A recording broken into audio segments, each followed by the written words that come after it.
Let's go! Bonjour à tous, bienvenue sur le Mug Nowtech. J'espère que vous allez bien. Aujourd'hui, on va parler de plein de choses et notamment on va parler de consommation électrique. On va parler aussi d'écran verrouillé sur iOS 16 avec des widgets et de plein d'autres sujets tech. Nous sommes le jeudi 15 septembre 2022 et on démarre tout de suite.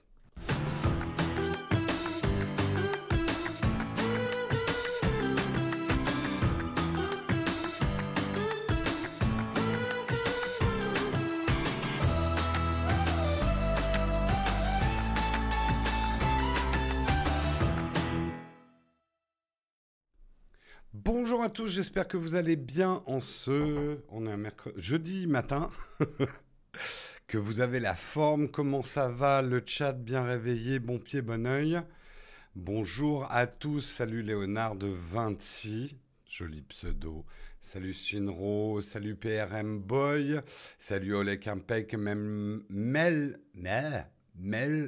Mox.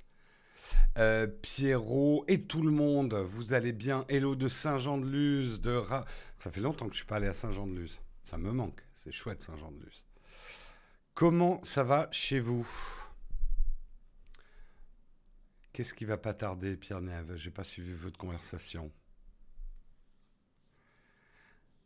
Salut Extranat, salut Garlic Snell.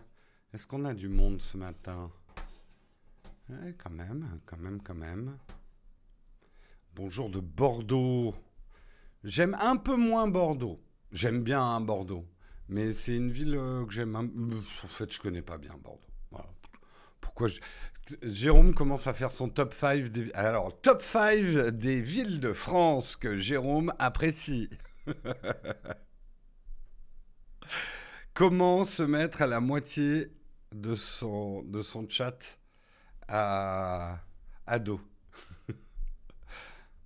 On n'a pas le temps, Jérôme. On a toujours le temps, Samuel. On a toujours le temps.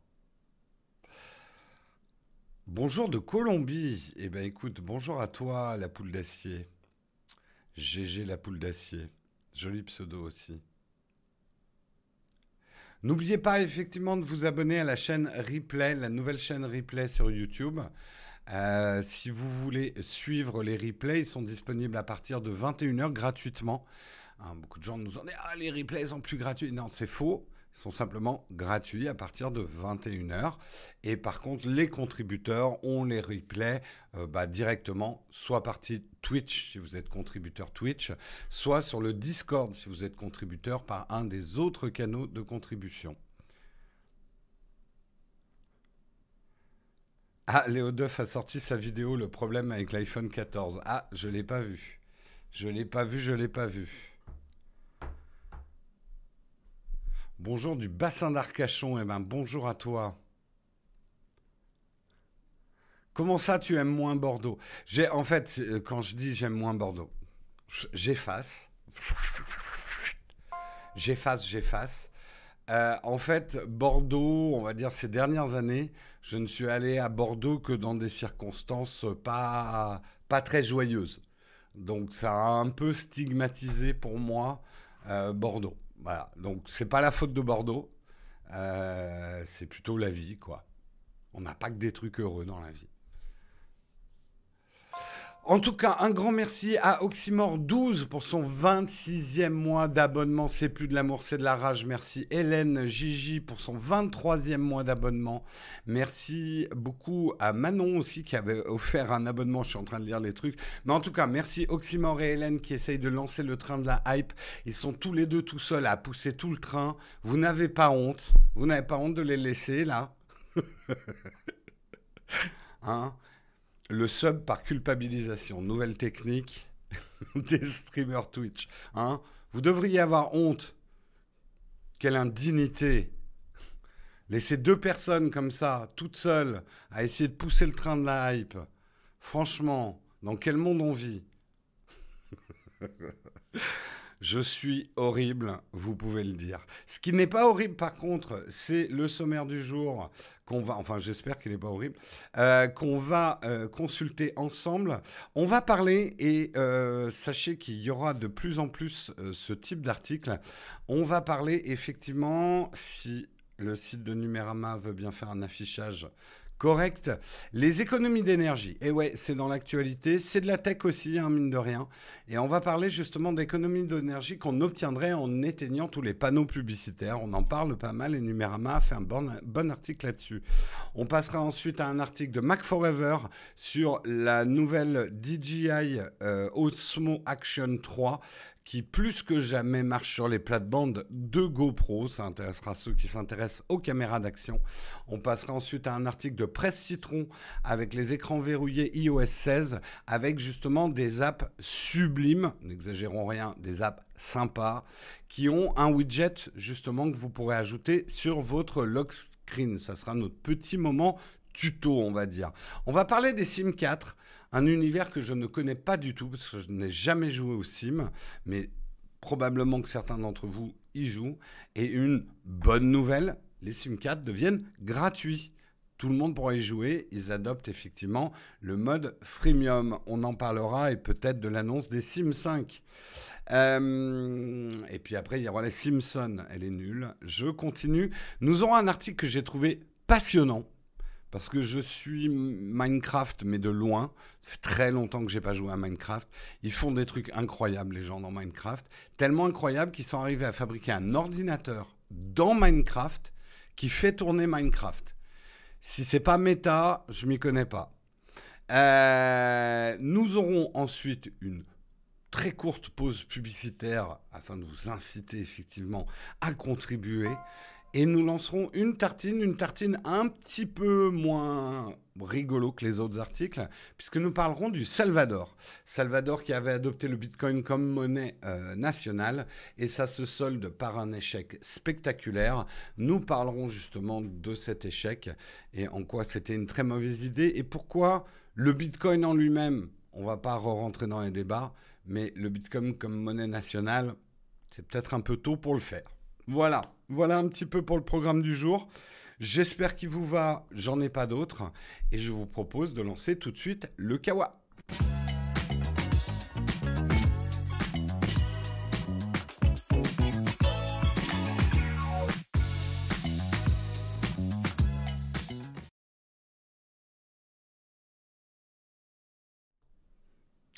On remercie Psylub qui a retroussé ses manches et qui essaye de pousser le train de la hype aussi, qui a rejoint Oxymore et Hélène. Un grand merci à eux. La tentative est un petit peu pathétique. Mais l'important, c'est de participer. Exactement. Merci Psylub pour ton 21e mois d'abonnement. On va commencer tout de suite un petit peu par un article qu'on va appeler des articles Take Your Time. Hein. Take Your Time n'est pas que de l'écologie, on réexplique le concept de notre label. C'est juste prendre un petit peu de recul avec la tech, se demander ce qui est nécessaire et ce qui l'est moins. Et là justement, on parle beaucoup d'économie d'énergie en ce moment. On sait qu'on va rentrer dans des périodes où l'énergie va coûter plus cher, va être un petit peu plus rare. C'est le moment de changer nos habitudes, mais également de prendre des mesures. On a beaucoup parlé, effectivement, le gouvernement qui prépare un plan de sobriété énergétique. Eh bien, il y a une pétition qui tourne en ce moment et qui plaide pour éteindre tous les panneaux publicitaires lumineux. Est-ce que ça va servir de couper ces écrans lumineux ? Alors, cette pétition a été mise en ligne le 13 septembre 2022, je vous affiche l'article, sur la plateforme Green Voice. La pétition a réuni un peu plus de 6300 signatures, dont des représentants d'organisations écologiques et citoyennes. Tous interpellent le président de la République pour qu'il intervienne en ce sens. Alors, quelle est la consommation réel des panneaux publicitaires lumineux en France. Se pose toutefois une question, quel est le poids concret de ces dispositifs sur la consommation en France? La réponse à cette question se trouve dans un document de RTE, le réseau de transport d'électricité, le gestionnaire du réseau de transport d'électricité dans le pays, filiale d'EDF. Il en ressort que ce n'est pas le levier le plus spectaculaire à actionner. RTE estime que la réduction des écrans publicitaires aurait pour effet d'éviter 0,5 TWh. En comparaison, une année de consommation en France représente 475 TWh en 2019. Une année, somme toute normale, hors crise sanitaire et guerre en Ukraine. En somme, une telle action influerait à peine sur 0,1 du total. C'est très faible concernant d'autres leviers plus efficaces, le recours au télétravail, l'allongement de la durée de vie des équipements, usage accru du covoiturage, réduction de la vitesse de circulation, consommation d'une alimentation moins transformée, etc., dont l'activation produirait des gains plus massifs. Mais ça serait des leviers d'action moins facile à actionner. L'avantage de la coupure des panneaux publicitaires, c'est que c'est une consommation superflue. Et là, je vous le dis, même en prenant la défense de la publicité. La publicité, moi, j'estime que ça fait partie du commerce.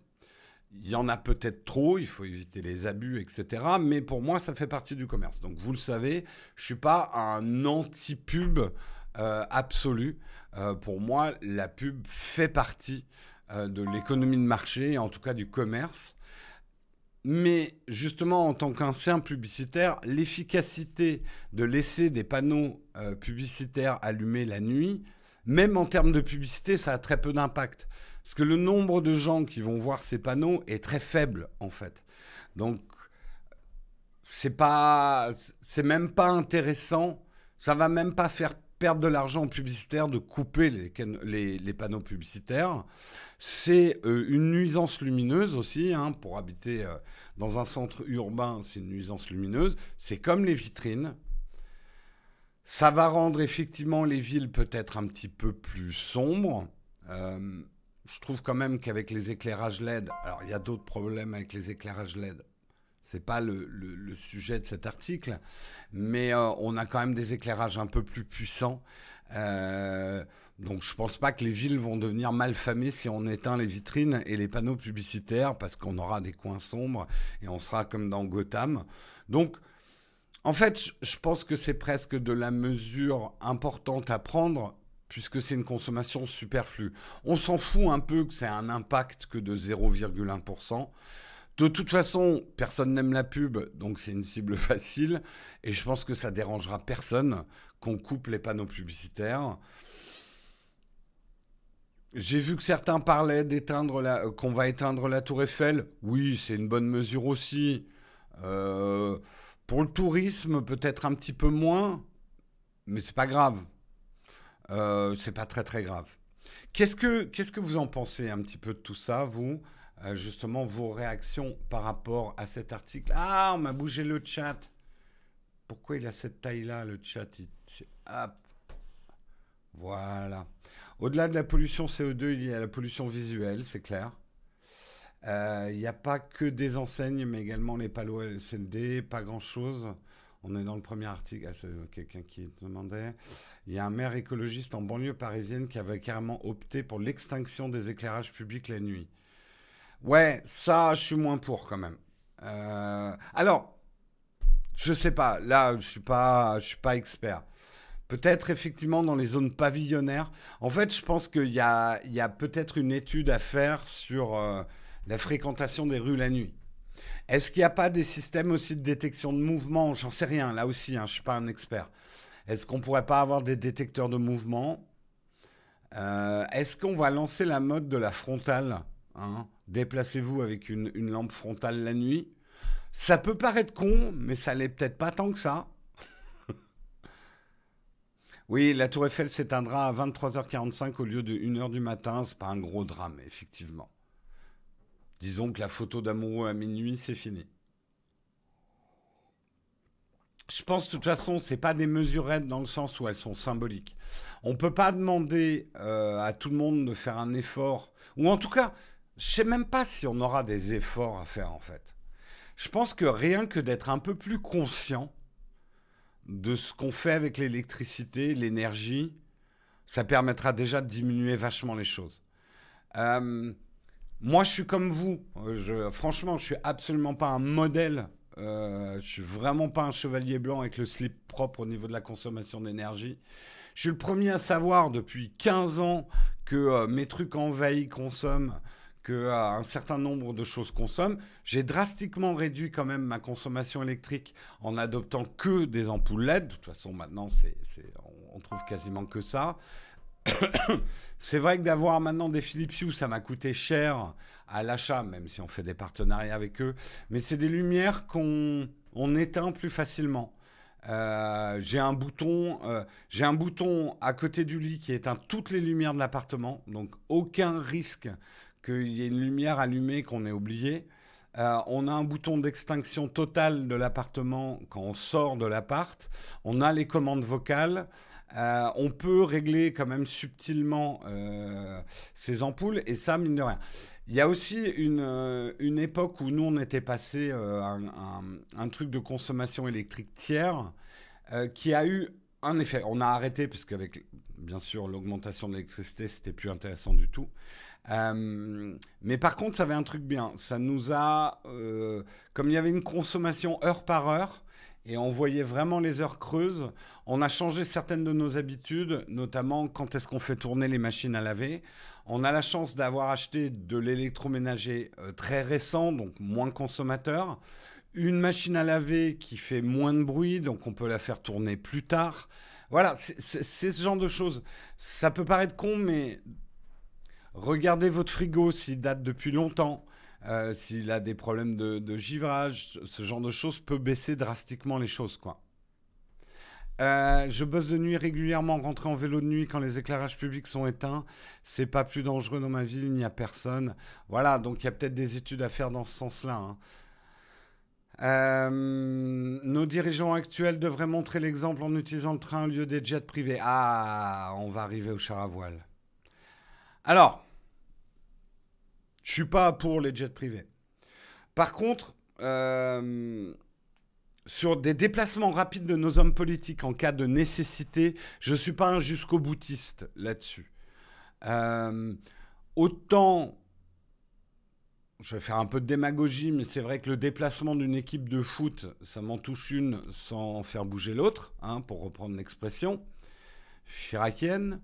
Euh, Autant des hommes, alors peut-être pas les hommes politiques, mais les gens du gouvernement. Alors oui, il aurait pu, pour un vote, c'était peut-être pas un truc très important, parce que je pense que vous pensez à cette histoire-là.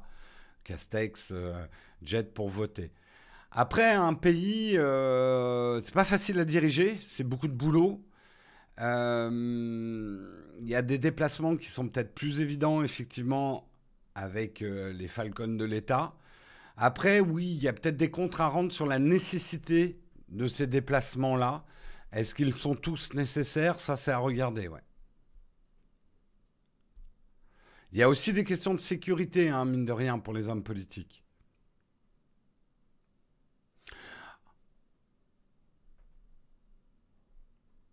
Oui, après, on peut... dans les trains, je pense qu'on peut aménager peut-être des zones ultra VIP.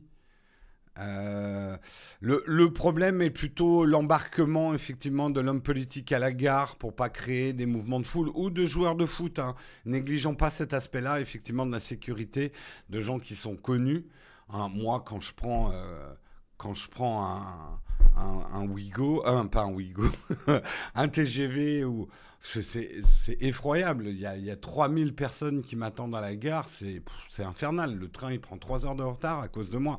Non, en vrai, il ne faut pas tomber dans la simplification démagogique non plus. Il y a un certain nombre d'aspects à considérer avant de pouvoir dire tous les hommes politiques doivent se déplacer en train. Après, je suis d'accord, c'est inouï, oui, je dis Ouigo. Euh, voilà, il y a beaucoup d'aspects. Je suis d'accord qu'effectivement, un homme politique doit donner l'exemple. Ça, par contre, je suis d'accord avec vous. Oh, moi, je suis mais pire qu'une K-pop idol, moi. C'est infernal. On arrache mes vêtements. Je ne peux rentrer dans un TGV que nu.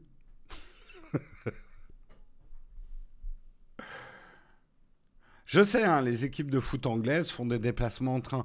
En fait, je pense que cette histoire des chars à voile, c'est la bourde de communication absolue. Moi, je vous l'ai peut-être déjà raconté, mais j'appelle ça une brioche. C'est comme ils n'ont pas de pain, manger des brioches, qui n'a pas été dit par Marie-Antoinette, contrairement à ce que vous croyez. Hein, j'étale ma pseudo-culture. Mais c'est typiquement ce genre de phrase qui embrase l'opinion publique, qui souffre déjà, et ça fait vraiment mépris absolu. Ça fait lutte des classes dans sa pire forme. Ça fait vraiment, on vit pas dans le même monde, les gars. Et de rajouter là-dessus, ouais, une ironie, genre on va déplacer l'équipe de France en char à voile, c'est un mépris total. C'est là où franchement il a perdu une bonne occasion de se taire.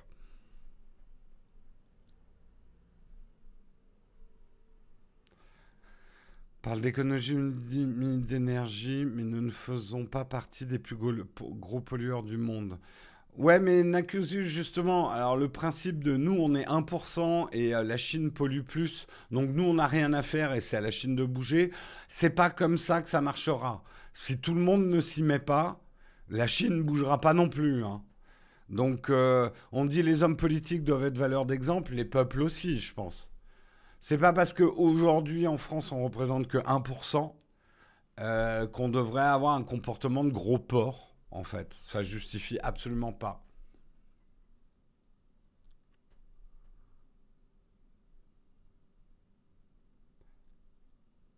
C'est pas tech le sujet ce matin. Alors, en quoi la consommation d'énergie n'est pas une problématique tech?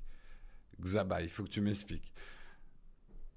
Parce que pour moi, c'est clairement, et les panneaux publicitaires lumineux, pour moi, oui, c'est de la tech. La tech consomme de l'énergie.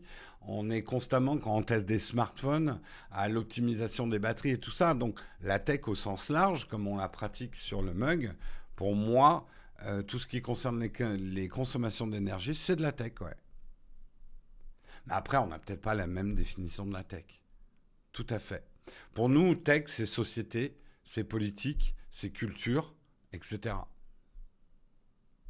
On en parlait déjà la semaine dernière. Tout à fait.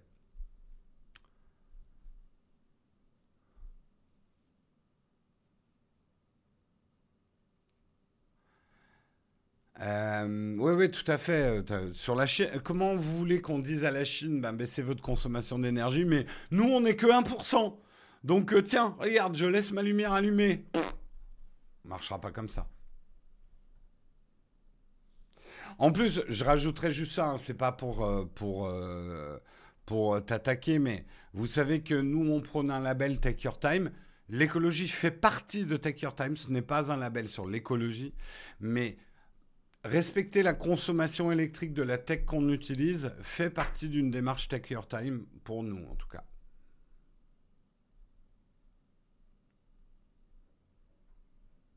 Voilà, voilà. Allez, je vous propose qu'on passe à l'article suivant. On va parler de quoi? On va parler de DJI. Je vous disais, la Osmo Action 3 est compacte. Elle est légère, 145 grammes, propose un capteur de 1 sur 1 septième de pouce, un écran un écran avant de 1,4 pouces, un écran arrière de 2,25 pouces, étanchéité 16 mètres, 60 mètres avec le caisson, un angle de vue de 155 degrés, des enregistrements montant en 4K à 120 images secondes et une autonomie atteignant 160 minutes. Pas mal du tout. Ils ont équipé leur caméra d'un système de fixation rapide permettant de switcher assez rapidement de l'horizontale au vertical. Je le rappelle, hein, il n'y a pas que Instagram, il y a TikTok aujourd'hui. On a besoin de caméras d'action pour certains. Une prise USB-C permettant une charge rapide, 80% d'autonomie en 18 minutes, ce qui est vraiment pas mal.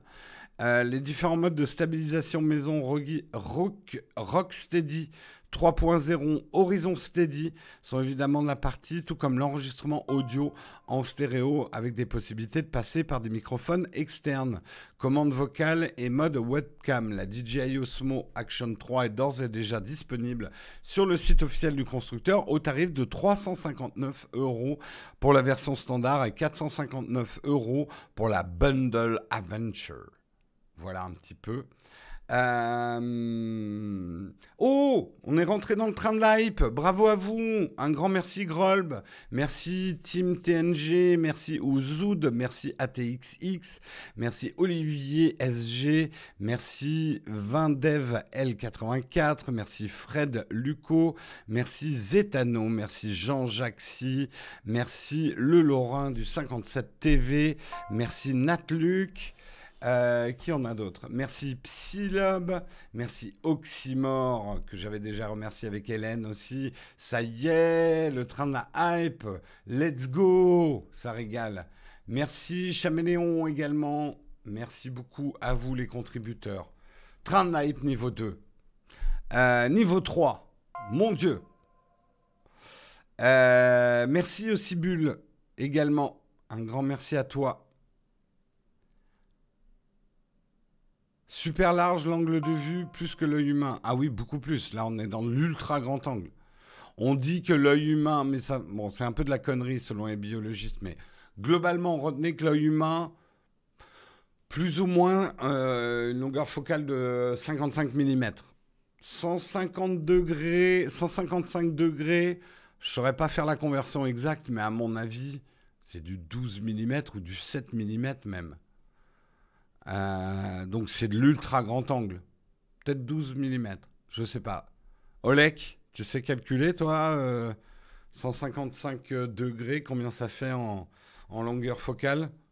Tu dois savoir, Olek. Si tu sais pas, je suis déçu.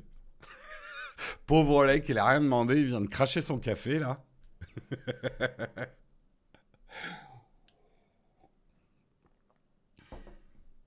Marion, on a parlé hier de quoi? Ah, ouais, non. Alors, moi, je pose une question et je vais faire un petit sondage. Là, on voit les iPhones qui arrivent avec un mode action. Le mode action, ça ne sera pas de la magie. Le mode action, c'est un crop dans l'image avec une stabilisation numérique de l'image. C'est ce que font les GoPro, c'est ce que font toutes les caméras d'action. L'iPhone commence à le faire. Donc un mode action sur les nouveaux iPhones cette année. Ça sera intéressant à tester. Moi, je vais faire un sondage plus simple que ça. Si je retrouve mes sondages, je vais vous demander, est-ce que vous utilisez des caméras d'action? Alors, nouveau sondage. Utilisez-vous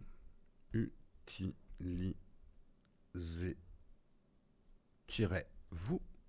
Putain, c'est pas le bon clavier, sa mère. Pardon. Vous avez rien entendu. Utilisez-vous. Voilà. Alors, avez-vous déjà utilisé, ça marche aussi. Utilisez-vous une cam d'action? Oui, non. Vous connaissez mes sondages, toujours nuancés, oui ou non. Peut-être un peu de temps en temps, sans avis précis sur la question. Allez, je commence le sondage et dites-moi si vous utilisez une cam... Ah merde, j'ai fait la même faute que Marion. Alors, vous en êtes à combien? 24%, 22% utilisent une caméra d'action, 78% n'en utilisent pas ou n'en ont jamais utilisé. C'est cher, mais si je pouvais en payer une, oui. Oui, non mais... Qu'est-ce que ça veut dire cher? Le problème avec le mot cher. En fait, ça dépend de tes besoins. C'est cher si c'est juste pour tes vacances et te filmer une fois dans le toboggan d'Aqualand. Maintenant, si tu pratiques un sport et que tu partages ce sport dans les réseaux sociaux et que éventuellement ça fait partie d'un business model ou d'une volonté de faire connaître ton assos ou ce genre de truc, Je trouve pas ça si cher que ça. Tout est une question de est-ce que j'en ai besoin ou est-ce que j'en ai juste envie. Franchement, si vous avez juste si vous avez juste envie d'une caméra d'action, parce que éventuellement, une fois par an, vous faites un truc où ça bouge un peu, clairement, n'achetez pas une caméra d'action. Ça se loue hein, aussi, il faut savoir.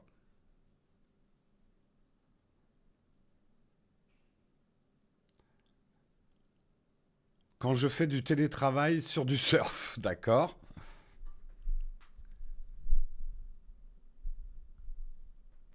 Oui, ça se loue. SOS Ciné, il loue par exemple des caméras d'action, des DJ, des GoPro. Moi, constamment en moto pour me justifier en cas d'accident sur la route. C'est effectivement un des usages hein, aujourd'hui des caméras d'action. Sofiane, ce genre de questions, il faut les poser plutôt en fin d'émission. Là, on est en plein article, donc une question sur l'Apple Watch, c'est un petit peu hors de propos. Donc en fin d'émission, je ferai un corn fact, tu pourras poser ce genre de questions. J'oserais pas louer. C'est quand même solide, hein, les caméras d'action. Hein. Pour la péter, il faut vraiment y aller. Hein. Faut vraiment y aller quand même, aujourd'hui. Moi, j'aurais plus peur, et ça, j'aurais pu faire un deuxième sondage. Donc, vous êtes une majorité à ne pas utiliser de caméra d'action, 78%, 119 votants. Et il y a quand même 22% avec 34 votants qui utilisent une caméra d'action. Donc, c'est pas négligeable comme marché, en tout cas à l'échelle du chat du mug. Ce n'est pas négligeable quand même, 22%, loin de là. Qu'est-ce que j'étais en train de dire? Oui, est-ce que vous fixez... Alors, je pourrais faire un deuxième sondage, mais là, répondez, j'ai la flemme. Est-ce que vous utiliseriez votre smartphone en caméra d'action? En gros, est-ce que vous mettriez votre smartphone sur votre casque? Si vous faisiez du ski, de la luge, peut-être pas pour les sports aquatiques, là la question elle est un peu plus tendue du slip, je comprends. Mais est-ce que vous metteriez votre iPhone sur votre casque pour remplacer une GoPro avec le nouveau mode action? Trop peur de le casser. Mon iPhone à 1000 euros, jamais. Pourquoi 700 viewers? Pourquoi si peu répondent au sondage? Tu sais, je pense qu'une matinale, les gens font aussi autre chose quand vous nous écoutez. Je suis certain que certains d'entre vous sont en train de prendre la douche, manger leur tartine, sont en train de faire caca aussi. Hein, ne négligeons pas cette population-là non plus. Hein. C'est bien, c'est un geste sain du matin. Donc, c'est normal que tout le monde ne réponde pas. Je suis en train de pêcher du requin. D'accord. Il y en a qui font ça aussi le matin. C'est un, c'est un mot de code. Je pêche du requin.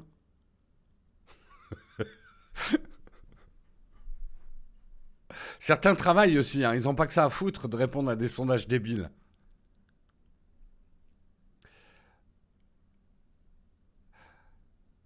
Peut-être t'as pas d'opinion sur le sujet. Ai-je déjà utilisé une caméra d'action? Effectivement. Avez-vous déjà utilisé une caméra d'action? Sans opinion.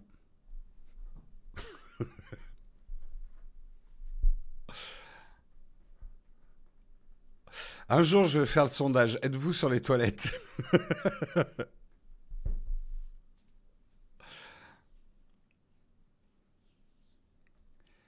Euh,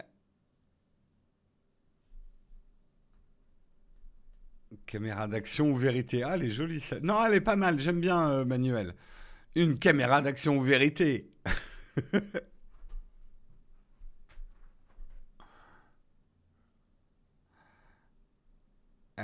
Je bosse, je n'ai que le son de la vidéo. Ah, tu me vois pas faire des trucs de ouf. Allez, article suivant. Perdons pas trop de temps.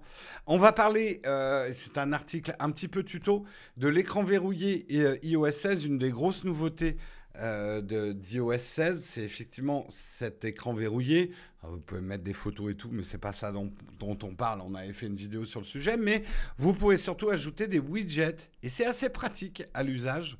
Je ne sais pas ce que vous en pensez, ceux qui ont passé iOS 16, mais ces petits widgets sur l'écran d'accueil, c'est vraiment sympa. Et bah, il faut savoir qu'un certain nombre d'apps sont maintenant compatibles et vous pourrez les afficher sur la barre des 4 widgets que vous avez en dessous de l'heure sur l'écran d'accueil. Déjà, Google a sorti beaucoup d'apps compatibles avec ce système. Ils ont été très réactifs. Alors, on peut se dire avec Google, ils sont plutôt du côté Apple. Google, c'est pas des cons. Ils savent que beaucoup de gens utilisent des apps Google tout en ayant un iPhone. Ce qui, dans l'absolu, c'est un peu dommage de faire ça parce que tu perds toute la protection de la vie privée des apps Apple.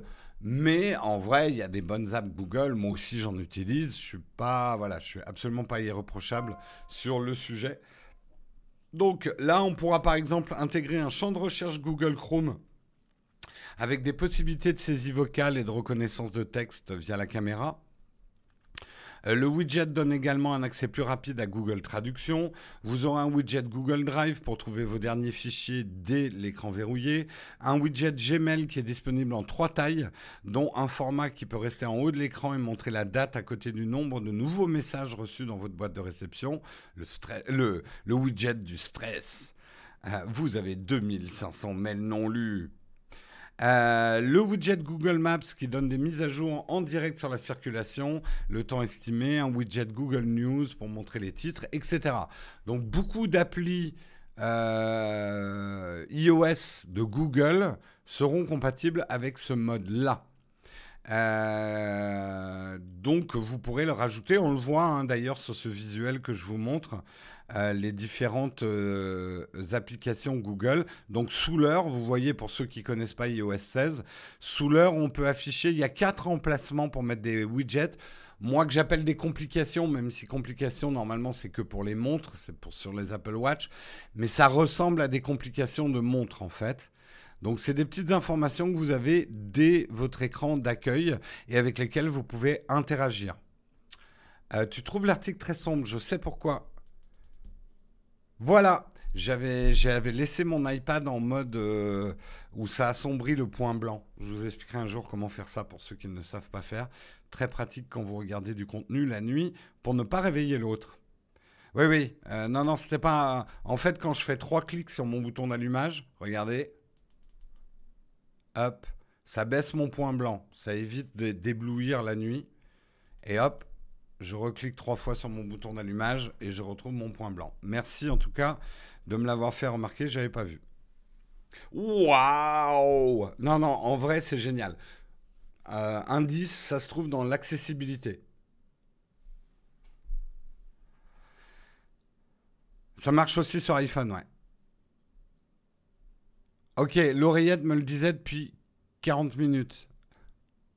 Ah oui, merci Samuel. Je devrais... En fait, il faut que je me mette un son pour l'oreillette. Je vous vois pas en fait. Je vous entends pas du coup. On va régler ça. Sinon, si vous voulez, je vous montre comment on le fait, mais au moment des camps de fac. Également, widget pour les passionnés d'astronomie. Lumi, regardez ce que ça permet de faire. Des infos très précises pour les passionnés d'astronomie.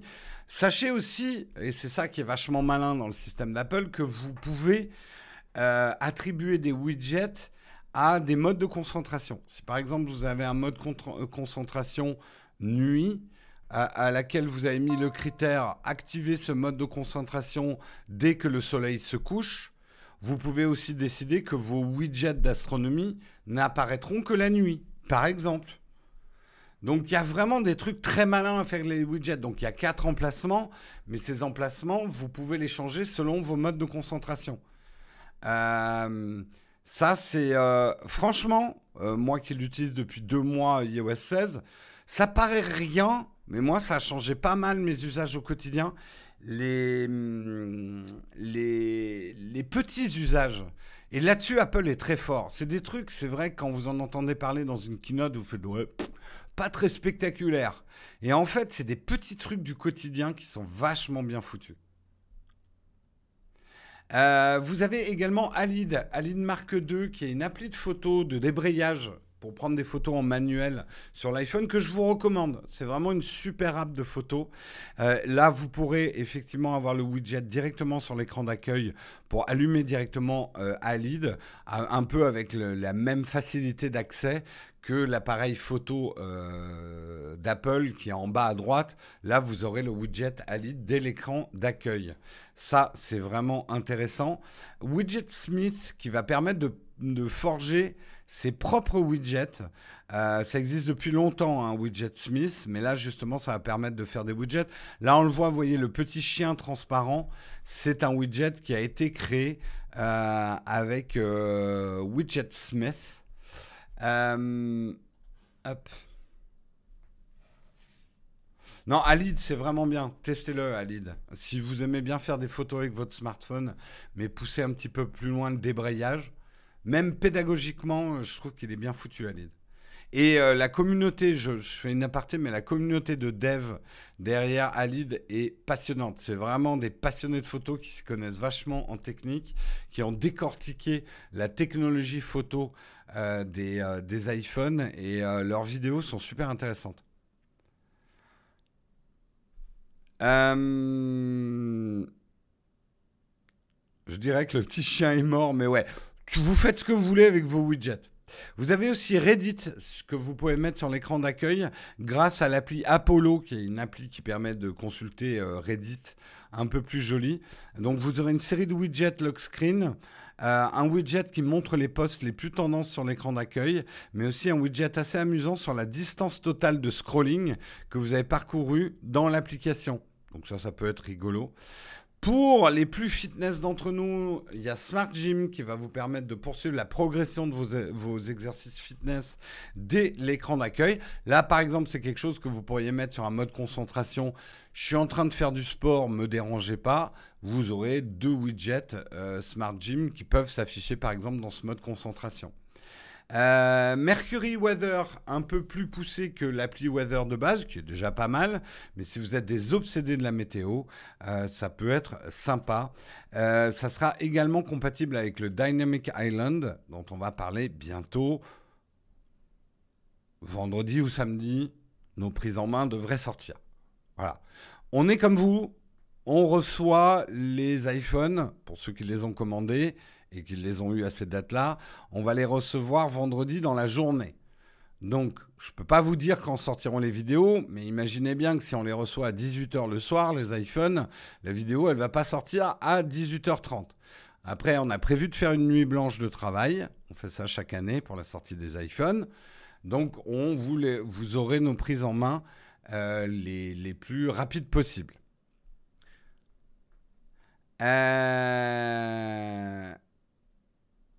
Oui, nous, ils sont confirmés, nos iPhones, pour vendredi. Voilà en tout cas pour des widgets plutôt sympas. Bien sûr, il va y avoir de plus en plus d'applications qui proposeront des widgets. Les 4 places seront dures. Il faudra choisir avec soin ce que vous mettrez en information principale sur votre écran verrouillé. Qu'est-ce que vous en dites de tout ça? Je regarde un petit peu. Livraison 14 Pro Max entre le 26 et le 3. Aïe, aïe, aïe. Ouais. Ça a été assez catastrophique, les livraisons d'iPhone cette année.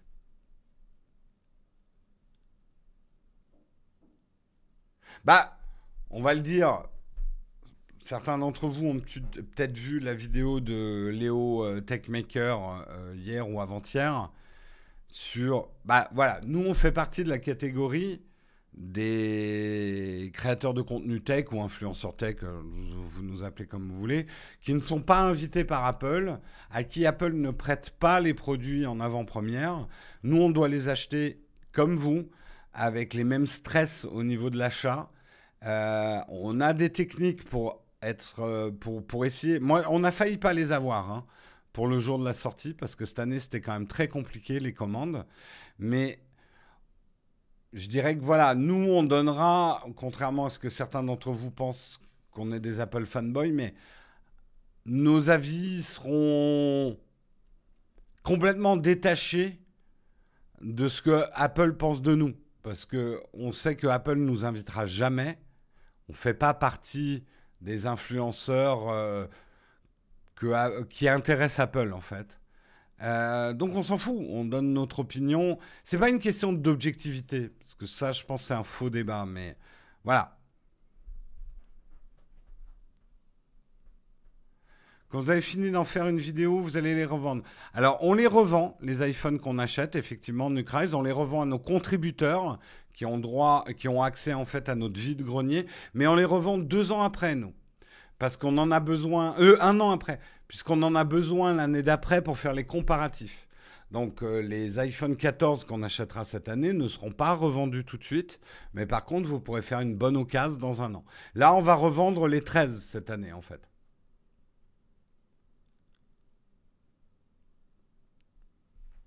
C'est normal puisque vous critiquez leurs produits. Oui, je pense qu'on ne fait pas partie.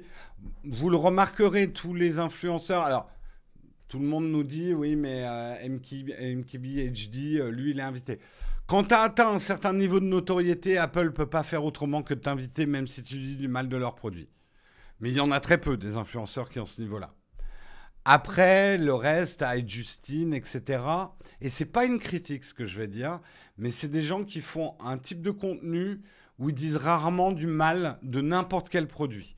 C'est un mélange de lifestyle et de test tech et c'est assez positif et c'est de la fiche de spec et c'est des vidéos qui sortent très rapidement. C'est un contenu qui est regardé par beaucoup de gens et que certaines personnes apprécient, donc je ne critique pas, ils font très bien leur boulot. Nous, c'est pas ce qu'on fait, voilà, c'est tout.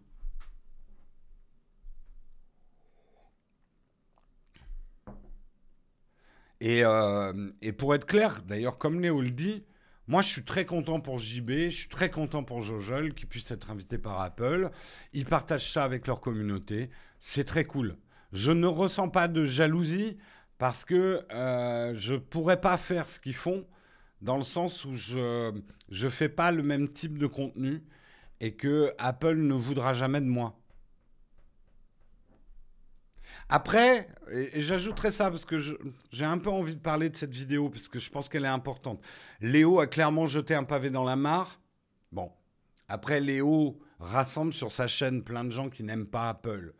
Donc il a prêché un peu pour sa paroisse. Ça c'est un autre sujet. Mais le truc c'est que c'est vous qui devez aussi... Enfin, ça paraît con à dire, mais si vous ne regardez pas nos tests à nous parce qu'on est en retard, bien évidemment que Jojol et JB vont sortir leurs tests 2 semaines avant. Eux, ils ont accès aux produits avant. Et Apple leur prête des produits parce que Apple trouve que leur contenu marche dans leur communication. Nous, les produits, on les a de facto 2 semaines après. Et j'ai encore plein de gens qui me disent bah, il est où votre test de l'iPhone 14 bah, nous, on l'a pas. Donc, c'est des gens qui vont pas regarder nos vidéos parce qu'elles sont en retard. Donc, dans vos comportements, voilà, je vous dis pas de ne pas regarder les vidéos en avant-première ou je sais pas quoi là, celles qui sortent avant, mais regardez aussi celles des créateurs de contenu qui ont les produits plus tard ou qui prennent plus de temps pour faire les tests. Parce que finalement, vos vues conditionnent la production, que vous le vouliez ou non, hein.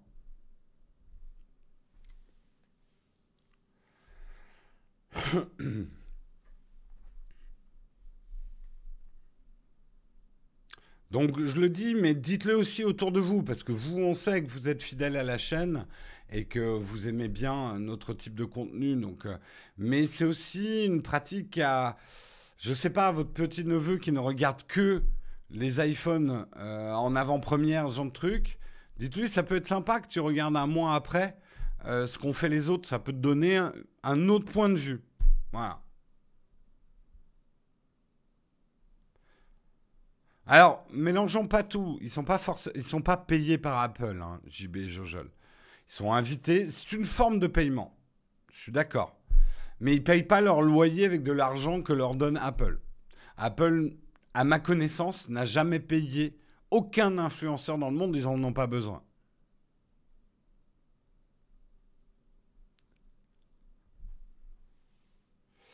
Euh, Oui, oui, non, mais on sait que nous, c'est ce qu'on aime faire, prendre un peu de temps pour les tests et essayer de faire des tests poussés. Mais la sanction des vues, elle est parfois sévère pour nous. On fait des vidéos qui prennent plus de temps, plus de travail et qui font beaucoup moins de vues. Donc c'est dur de garder un mental dans ces conditions-là. Votre soutien, ça fait chaud au cœur.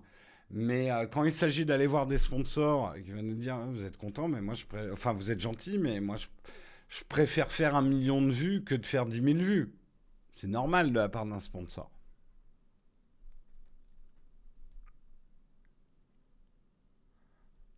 Donc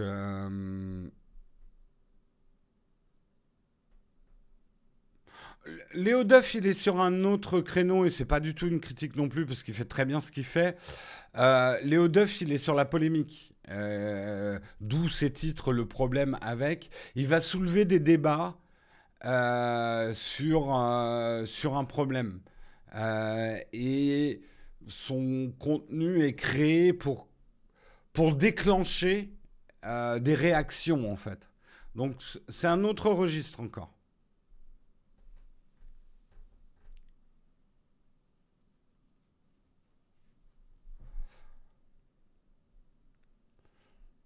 Je n'aime pas. Pourquoi on ne devrait regarder que des youtubeurs indépendants? On peut se satisfaire. Tout à fait, tout est bon à regarder. Il faut juste savoir ce qu'on regarde. Désolé de dire des banalités, mais c'est vrai. Il faut juste être conscient de ce que vous regardez. Bien évidemment que JB, il va pas critiquer trop fort Apple, sinon il court le risque de ne pas être invité l'année d'après. Mais c'est normal, c'est son boulot. Il n'y a aucune raison de s'offusquer de ce qu'il fait. Ça lui permet d'être au cœur de l'action, d'être invité chez Apple, et c'est un autre type d'information. C'est tout.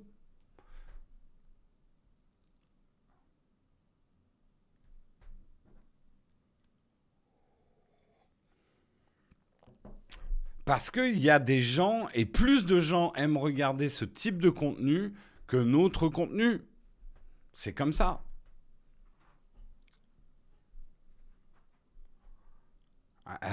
C'est à vous de choisir ce que vous regardez. Il y a un moment, voilà, je vais arrêter le débat tout de suite. C'est vous qui choisissez ce que vous regardez. Arrêtez de vous laisser aspirer par l'algorithme de YouTube. Choisissez ce que vous regardez. Votre vote, votre vue est un vote. Quand vous regardez la vidéo, même pour la critiquer d'un influenceur, d'un créateur de contenu, vous avez voté pour ce créateur de contenu et vous l'incitez à faire ce type de vidéo. Donc vous avez votre responsabilité.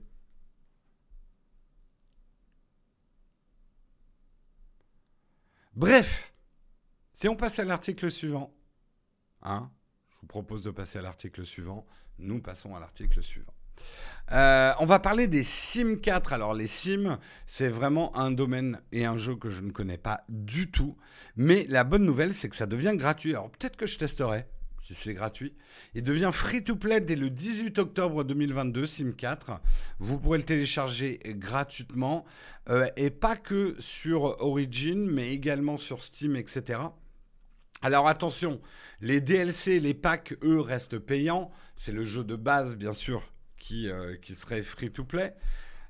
Si vous possédez déjà le jeu Sims 4, ça ne changera rien pour vous. Pardon. Rien pour vous. En revanche, pour les joueurs qui ont acheté le jeu de base, les Sims 4, avant le 17 octobre, ils recevront un kit luxe dans le désert en cadeau. Est-ce que les Sims 5 sont en approche? Peut-être, c'est peut-être ce move-là. Les Sims 5 seront peut-être annoncés le 18 octobre prochain. En attendant, rendez-vous dans un mois pour découvrir plus d'informations sur les DLC et les extensions à venir dans ce 4e opus. Electronic Arts confirme que l'équipe derrière les Sims 4 est plus déterminée que jamais à créer des expériences inédites et continuera de développer des packs, des kits et des livraisons, les Sims Express prochainement. On devrait en apprendre plus lors du stream Behind the Sim, j'adore le jeu de mots, Behind the Sim Summit le 18 octobre à 19h, heure française. Petit sondage rapide. Mes sondages, on va faire un petit sondage rapide. Jouer Pourquoi j'ai pas le tiret? Non, c'est pas ça. Ouais, voilà, c'est bon. Jouez-vous aux Sims? Alors, ça veut dire, avez-vous joué aux Sims hein, aussi, hein, aux Sims? Hein, c'est pas que j'y joue en ce moment. Oui, non, et sans opinion. Non, je ne mets pas sans opinion. C'est parti pour le sondage. Dites-moi si vous jouez aux Sims. Nous avons actuellement 40% quand même d'entre vous qui jouent ou qui ont joué aux Sims. 62% non. 63% non. 39% oui. Ça fait quand même beaucoup de monde hein, dans le chat hein, qui a joué ou qui joue aux Sims.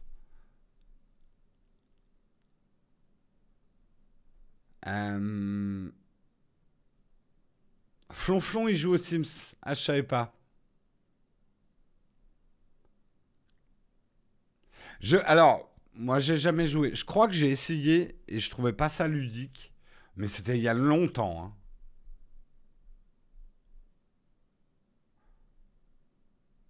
En général, je fais mes maisons puis je supprime le jeu, d'accord. Ta fille aînée joue, ouais. En tout cas, c'est vieux les Sims. Je sais pas quel âge ça a, mais j'ai l'impression que ça a toujours existé. Oui, on a tous. Enfin, je crois qu'être cruel envers ces Sims, c'est tout le monde a cette expérience. Grosse joueuse, la brique, d'accord. Flonflon, j'ai découvert en live récemment et c'est incroyable. Perso, c'est juste pour la partie construction. D'accord. Alors donc Flonflon, toi, gros fan de Sims. Faudrait peut-être que je retente un jour. Je vous ferai peut-être un live un jour. Je découvre les Sims. Maintenant que c'est gratos. Je me connais, je suis quelqu'un d'archi cruel. Je vais passer mon temps à tirer les poils de fesses de mes Sims et les faire mourir dans la piscine ou sur le barbecue. Ta fille a 300 euros de DLC, le jeu le plus cher du game.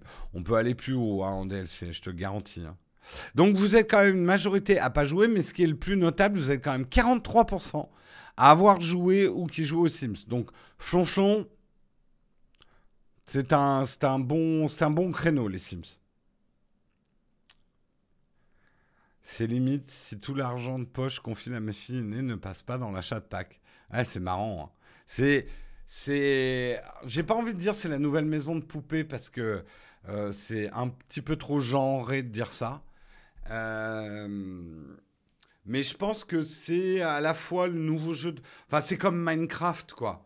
Ça remplace un certain nombre de jeux de simulation et de construction physique qu'on avait Lego, Barbie, Big Jim, etc. Donc, je ferai absolument pas mon vieux con en disant eh, mais c'est de l'argent pour des trucs virtuels qui n'existent pas vraiment. Nous, à mon époque, avec 2 bouts de bois, on faisait une tour Eiffel, au moins c'était du vrai jeu. Non, vous m'entendrez jamais tenir ce genre de discours parce que ça me gonfle et c'est absolument con. Pour moi, la ludicité du jeu vidéo, je suis tombé dedans quand j'étais petit et j'y suis encore. Et je jouerai jusqu'à ma mort. Et je n'ai aucun problème à dépenser de l'argent dans des DLC pour jouer aux jeux vidéo. Ce n'est absolument pas de l'argent balancé dans ton Claude. Je joue en Claude en plus, donc. Ouais, en plus, une tour Eiffel avec 2 bouts de bois. Eh, Pépé, faut arrêter. Hein.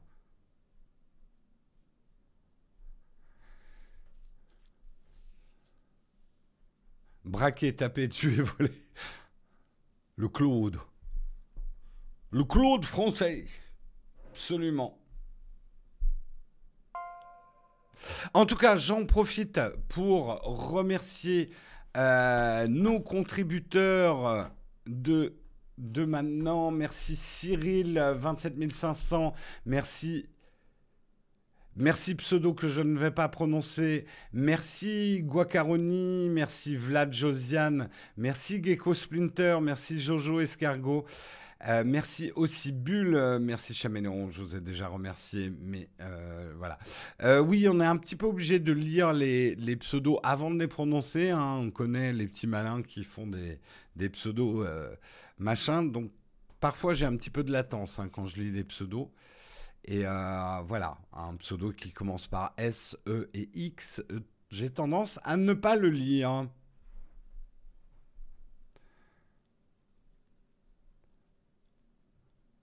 Jeu sur le cloud, un conseil, bah moi j'adore Shadow, vous le savez, je joue sur Shadow parce que c'est un PC complet. Allez voir ma vidéo comment jouer sur un Mac en 2022 parce que ça répond aussi à ceux qui veulent jouer sur un PC ou sur un smartphone ou sur une tablette avec le cloud. Le jeu en cloud. Donc c'est pas parce que le titre j'ai mis jouer sur un Mac que c'est pas intéressant pour ceux qui n'ont pas un Mac.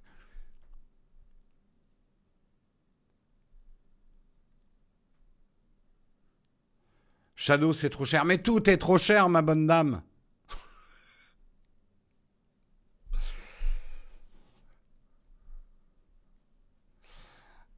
Disons que moi aussi, hein, j'ai le Xbox. C'est pas incompatible, hein. Je joue sur mon Shadow avec le Xbox, avec le Pass.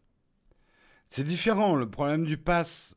En fait, le Xbox Pass, tu peux pas jouer à tout ce que tu veux. Et même, tu as quand même des limitations. Je prends exemple Warhammer 3. Warhammer 3, si vous y jouez par le Xbox Pass, il y a quand même des trucs qui manquent par rapport à une version achetée sur Steam. Notamment avec la nouvelle mise à jour de Warcraft 3. Donc c'est vachement bien, le Game Pass, j'adore. Mais pour moi, on est à mi-chemin entre l'abonnement à un certain type de jeu et du cloud gaming. Tu as une liberté avec Shadow, puisque c'est un vrai PC, que tu n'auras pas sur les plateformes de cloud gaming.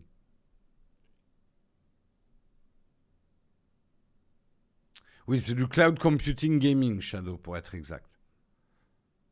Et tu peux effectivement, enfin, c'est l'avantage du Shadow. Tu peux l'utiliser comme un vrai PC pour faire du Word, regarder du contenu, faire ta compta, faire du... Le montage, tout le monde me demande. Moi, je dis que c'est un petit peu compliqué parce qu'il faut quand même envoyer tes fichiers sur le Shadow. Et c'est des gros fichiers en vidéo, mais tu peux très bien faire de la retouche photo. Maintenant qu'ils ont mis un nouveau système de couleurs. Donc voilà, c'est un vrai PC à distance. C'est effectivement du cloud computing. Mais on en reparlera peut-être bientôt du Shadow. Je dis ça, je dis rien. Hein.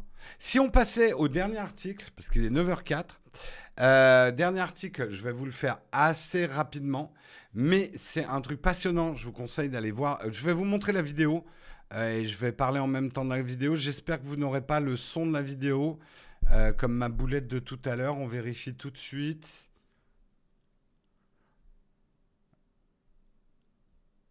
Dans l'oreillette, vous pouvez me dire si on entend le son de ma vidéo. Ça a l'air bon. Pas le son de la vidéo.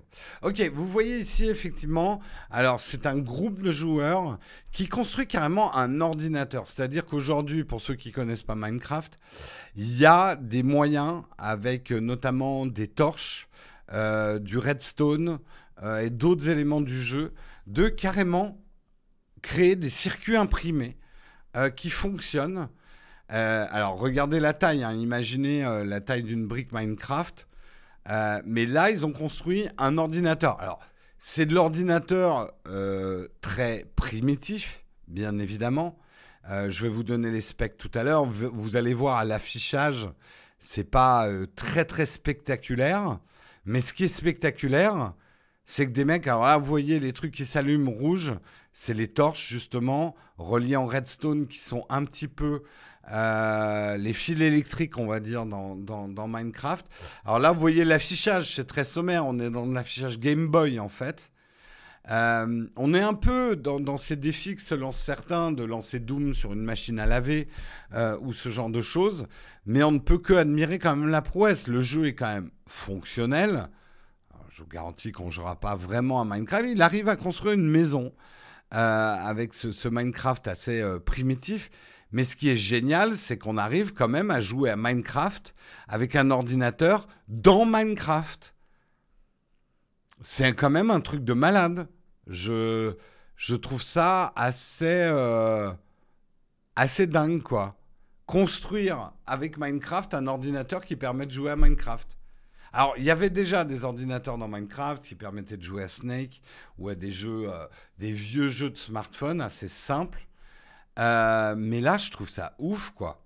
Au niveau des specs, alors c'est vraiment les specs minimum pour faire tourner un...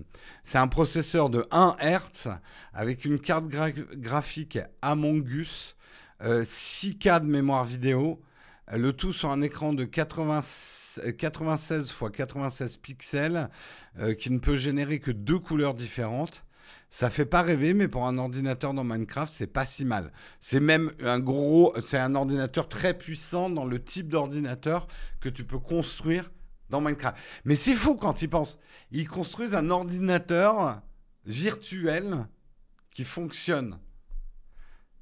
Je remets le début parce que je trouve que c'est le truc le plus fascinant, c'est quand on voit comment ils assemblent le nombre de briques qu'il faut pour faire un ordinateur qui aurait dans une montre à cristaux liquides, mais quand même, regardez, c'est des circuits imprimés, en fait, qui fabriquent la taille du truc, quoi.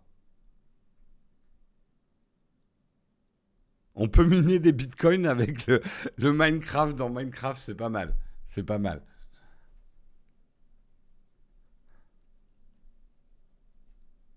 Franchement, regardez la carte graphique et ils ont fait, voilà, une, euh, une vraie manette pour pouvoir contrôler le jeu, quoi. Je trouve ça fou. Ça s'appelle un ordinateur universel. Alain Turing en a expliqué le concept. Oui, les ordinateurs, c'est des maths, hein, en fait. Alors, tous les liens sont disponibles sur notre Flipboard. Je ne sais pas si Samuel, tu peux donner le lien du Flipboard. Tous les liens des articles qu'on traite le matin, Elodie, sont dispo dans notre Flipboard. Voilà, Samuel a été même encore meilleur. Il t'a donné le lien de l'article directement. Mais sachez que tous les articles qu'on traite le matin et d'autres, parce qu'on ne sélectionne pas tous les articles pour faire le mug, sont disponibles dans notre Flipboard public. Voilà, voilà. Trop cool. Moi, je dis trop cool. Alors, attention, oui, il y a une précision importante. Ce que vous voyez là à l'écran, c'est accéléré 2 millions de fois. C'est-à-dire que l'ordinateur est vraiment pas puissant et ça se passe très très lentement. Donc, vous pourrez pas vraiment jouer en fait. C'est ultra lent.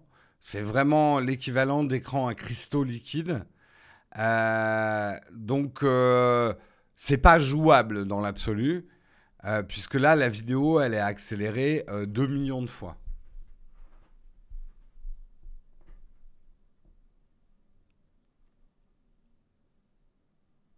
Ça aurait pas été jouable au LEC sur Game Boy. Les Game Boy étaient plus puissantes hein, quand même que ce truc-là, donc ça aurait peut-être été jouable. Hein.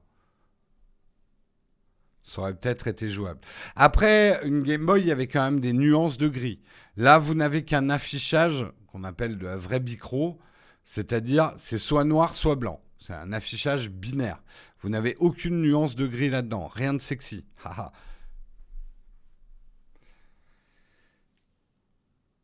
Pour rejoindre le Flipboard, il te suffit de cliquer sur le lien. Hein, ça t'amènera dans Flipboard. Voilà, voilà. C'était le dernier article du jour. Avant de passer à la tartine, un petit rappel, nous n'avons pas de sponsor ce matin dans l'émission parce que les sponsors, c'est vous. Je vous rappelle que vous pouvez nous aider et devenir contributeur de la chaîne. Ça nous aide énormément. Ça nous permet de choisir nos sponsors. On a des sponsors parce que ça ne suffit pas les contributeurs. Mais au moins, grâce aux contributeurs, je peux dire merde à certains sponsors que je juge illégitimes ou qui ont des mauvais produits. On sélectionne quand même un minimum. Alors, Je dis pas qu'on n'a pas fait d'erreurs et qu'on fera pas des erreurs. Confession, je dis confession. Il y a des sponsors, ça s'est mal passé, les produits n'étaient pas forcément bons, on n'a pas le temps de mener des enquêtes approfondies. Mais j'en veux pour preuve, par exemple, dans la dernière vidéo, certains disent que c'est un petit peu cher pour des coques ultra fines. Nous, on les a quand même testés, on s'est quand même un peu renseigné sur la société. Après, vous êtes tout à fait libre de trouver ça cher ou pas cher. C'est vrai que le produit fini, comme c'est très fin, ça fait un tout petit peu cheap. Mais justement, faire du plastique aussi fin, c'est pas forcément facile. Tout ça, juste pour dire, grâce à nos contributeurs, on peut quand même sélectionner nos sponsors. Donc ça, c'est grâce à vous. Je vous rappelle que l'argent des contributeurs est uniquement réservé à la création d'emplois et le maintien des emplois actuels autour de l'activité Nowtech étendue. Je vous expliquerai un jour ce que j'appelle l'activité Nowtech étendue. Ça ne suffit pas pour payer les salaires et les traites, mais ça nous aide beaucoup. Et l'argent n'est utilisé que pour ça, c'est-à-dire moi, je ne me paye pas avec l'argent des contributeurs. On ne paye pas les loyers avec l'argent du contributeur et surtout, on ne paye pas le matériel ou les iPhones avec l'argent des contributeurs. C'est uniquement les gens qu'on paye avec votre argent. Vous pouvez devenir contributeur ici directement avec Sub et Prime sur Patreon ou en devenant YouTube Member. Ça vous donnera accès à un chat privatif sur le Discord. Ça vous donnera accès également à un live privatif tous les jeudis à 18 h. Et ça vous donnera également accès au vide-grenier, qui est le matériel d'occasion qu'on a utilisé et qu'on revend à un très bon prix à nos contributeurs. Voilà pour les avantages contributeurs. On est locataire de nos locaux. Je vous propose qu'on passe à la tartine.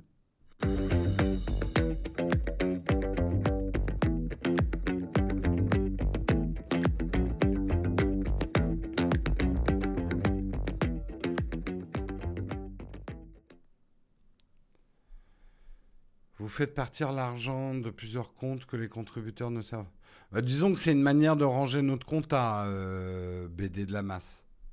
On a des colonnes, on voit l'argent des contributeurs, et alors bien sûr, c'est de l'écriture comptable quand on dit que... On ne met pas sur un autre compte ou ce genre de choses. Mais si un jour, effectivement, on n'a pas assez d'argent pour se payer le matos, on ne va pas taper dans cet argent-là, en fait. Ou pas assez d'argent pour payer le loyer, ben c'est à moi de me démerder pour qu'on trouve un sponsor pour pouvoir payer le loyer. Mais on ne touche pas à l'argent des contributeurs, sauf pour les salaires et les traites. Voilà, voilà. Vous pourrez, n'hésitez pas à me poser des questions là-dessus, plutôt à la fin de l'émission. Là, on va être assez rapide pour la tartine, mais c'est quand même intéressant. D'ailleurs, c'est Guillaume qui m'a envoyé l'article hier.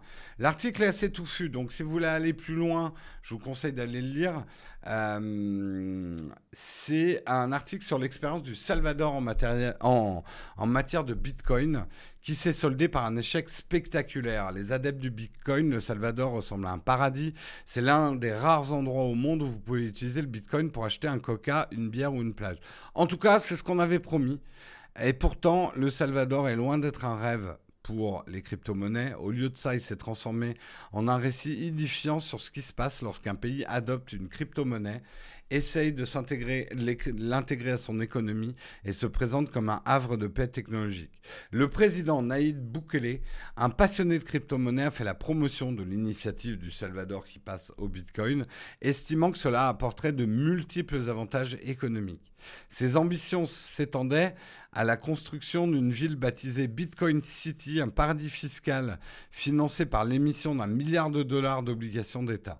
L'objectif était de consacrer la moitié des revenus des obligations à la ville et l'autre moitié à l'achat de Bitcoin.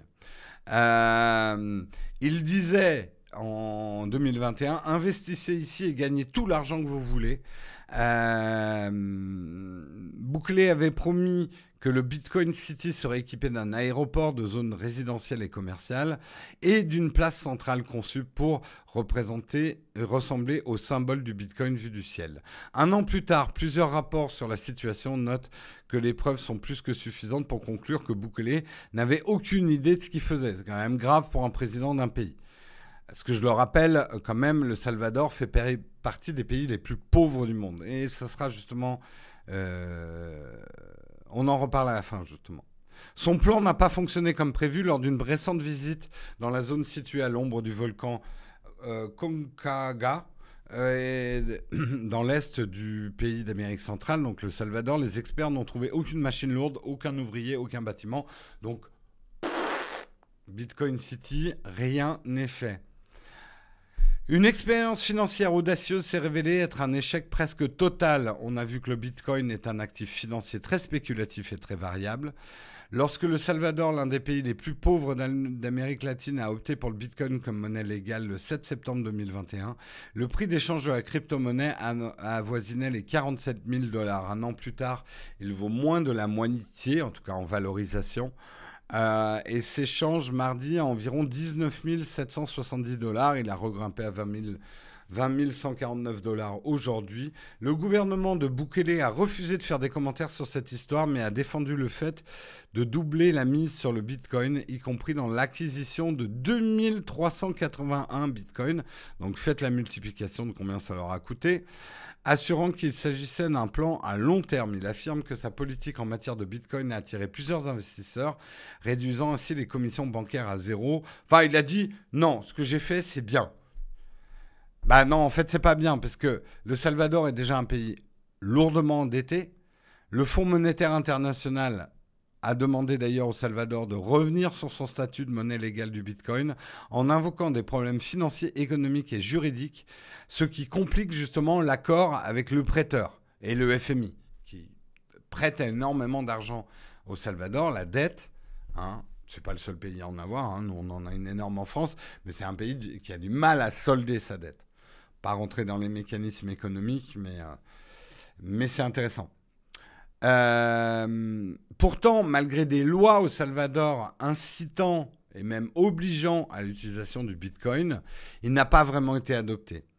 Ni la présidence ni le ministère des Finances du Salvador n'ont voulu communiquer des chiffres sur l'utilisation des bitcoins par le biais du portefeuille numérique en bitcoin du gouvernement, mais une enquête menée en février auprès de 1800 ménages salvadoriens par le Bureau National of Economic Research, une ONG baptisée aux États-Unis, a révélé que seuls 20% des Salvadoriens ont téléchargé l'application Chivo, donc c'est l'application nationale pour gérer ces cryptos. Alors, il y avait ce qu'on appelle une incentive. Si on téléchargeait Chivo, il y avait 30 $. Quand on sait que le salaire moyen est de 360 $ au Salvador, c'est sacrément incitatif. Vous ouvrez un compte Bitcoin, vous avez 30 $ en valeur dessus. Bah, en fait, pas mal de Salvadoriens l'ont ouvert, pris les 20 $ et l'ont pas utilisé depuis. Voilà. C'est ce qui s'est passé. Pareil, les lois normalement obligent les magasins à accepter les bitcoins comme paiement et pourtant très peu de commerces ont vraiment adopté le bitcoin.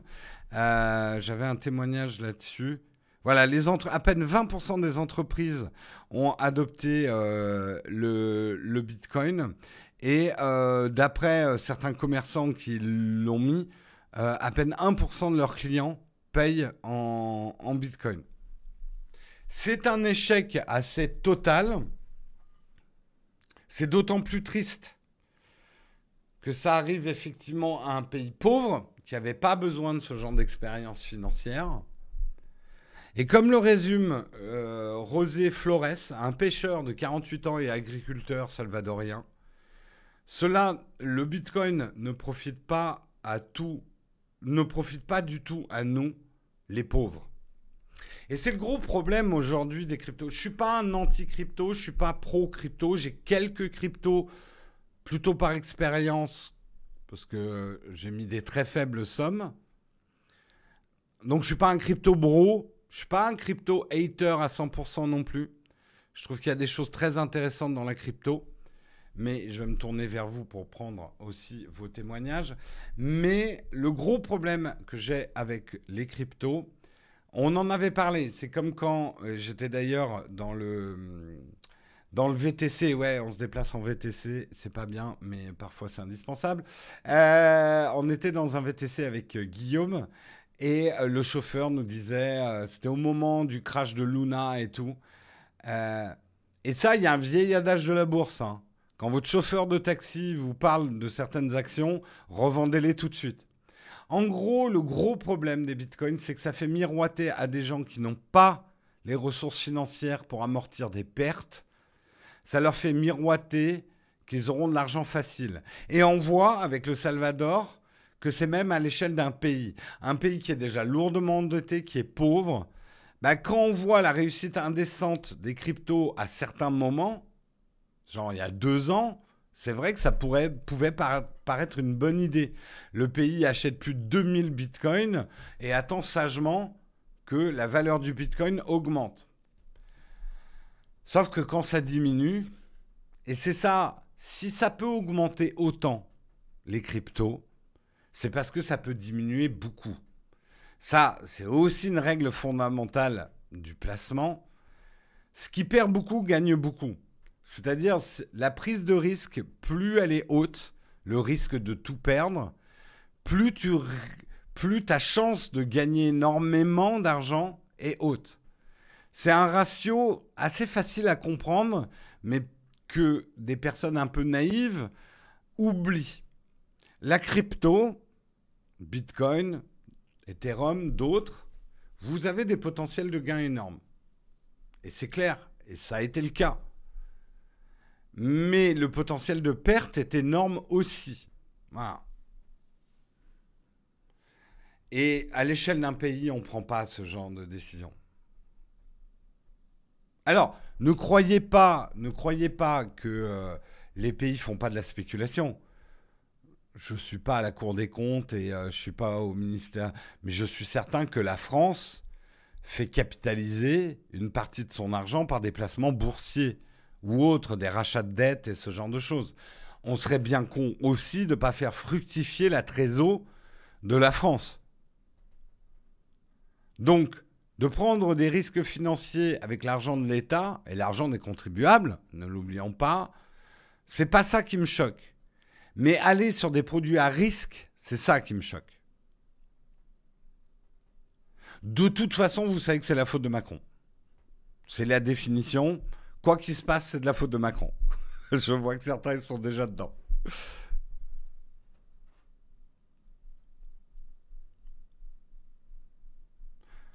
Ouais, mais même si l'euro se casse la gueule, ça n'a rien à voir, Kerouac Jack, avec les pourcentages de pertes et les vitesses de pertes que tu peux avoir sur les cryptos.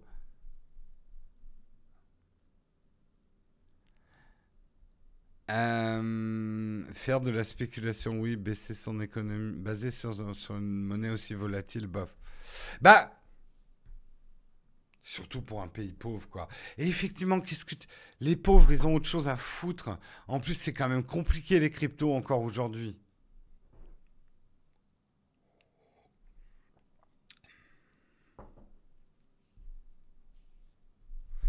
Kerouac Jack, là, je ne vais pas te répondre, sinon on va partir dans un cours d'économie, mais sache qu'une monnaie comme l'euro ne fonctionne pas comme une crypto-monnaie.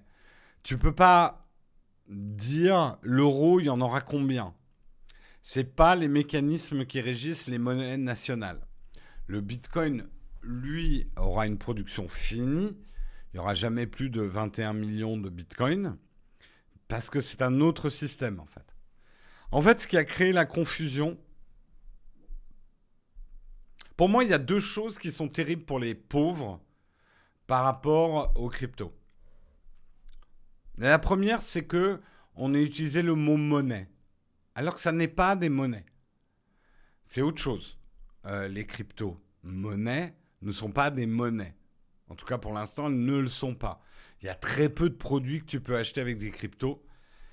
Quoi qu'en disent les défenseurs de la crypto, ça n'a pas été du tout adopté comme monnaie. Et ce n'est pas les mêmes mécanismes.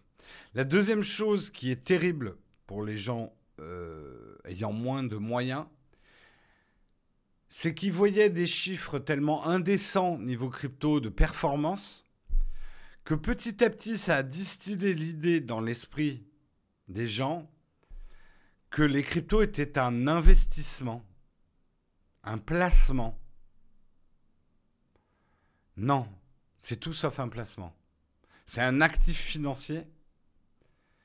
Mais contrairement à un placement, alors on va dire un placement sûr, le risque de perte est bien moindre dans un placement. Je prends par exemple l'immobilier, parce que beaucoup d'entre vous connaissent et ont placé dans l'immobilier en achetant votre maison ou votre appartement. C'est un marché qui peut enregistrer des baisses, hein, faut pas être naïf. Mais à moins qu'il y ait un très gros problème, et à ce moment-là, je vous garantis que la valeur de votre appart, vous serez plus là à chercher du silex et comment vous nourrir. Mais à moins d'une catastrophe économique vraiment de très grande ampleur qui nous ferait revenir à l'âge de pierre, le marché immobilier ne peut pas s'effondrer comme le marché des cryptos. Alors bien évidemment, le gain en immobilier, il est cool. Mais c'est bien moindre que des gains de placement financier à risque. Vous ferez jamais du 600% en 2 ans ou en 1 an comme vous pouvez faire avec un placement financier. Et je vous le dis, un placement, et j'en pleure encore, une action que j'avais achetée, mais le problème c'est que j'en avais acheté qu'une, a fait un 6000%. Pas un 6000, un 600%. Là, tu te dis, putain, j'aurais dû en acheter au moins 10. Ça, c'est encore autre chose.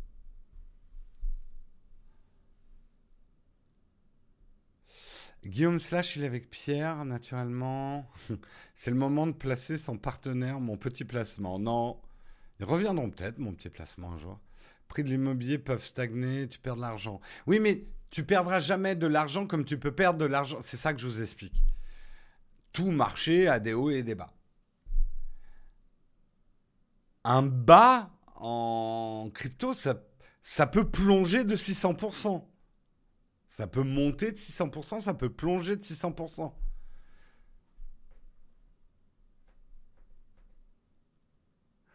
Mais, bon, on va encore avoir le débat. Je n'ai absolument rien contre le placement immobilier. On est en train d'en faire un, donc je vais... Bien évidemment. Mais je crois que vous ne connaissez pas bien... en termes de... En fait, le placement immobilier est un placement sûr. Donc la possibilité de gain, elle est bien, mais elle n'est pas extraordinaire. Au mieux, vous allez revendre, si vous revendez votre maison ou votre appartement, vous allez faire 100 ou 200% de plus dessus. Au mieux, à moins que vous ayez vraiment acheté un truc qui a 50 ans, quoi. L'investissement est toujours un rapport entre la sécurité de votre investissement et la performance.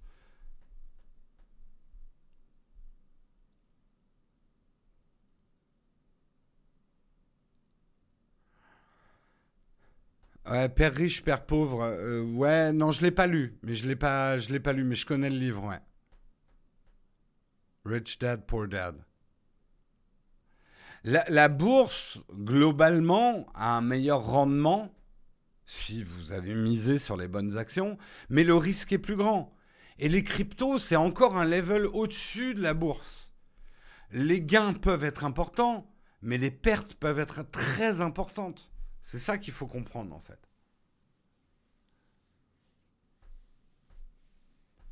Ouais, mais 300%, tu vois, c'est pas quelque chose, tu dis avec un appart 300%. C'est vachement bien. Mais c'est pas une performance extraordinaire. Enfin, c'est bien à la bourse quand même quand tu fais un 300%. Mais des actions peuvent faire beaucoup plus.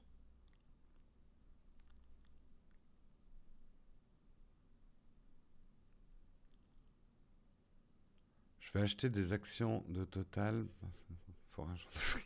Après, tu as le droit aussi de choisir les entreprises dans lesquelles tu mets tes actions. Je ne sais pas de quoi je parle. Je maîtrise pas bien le sujet.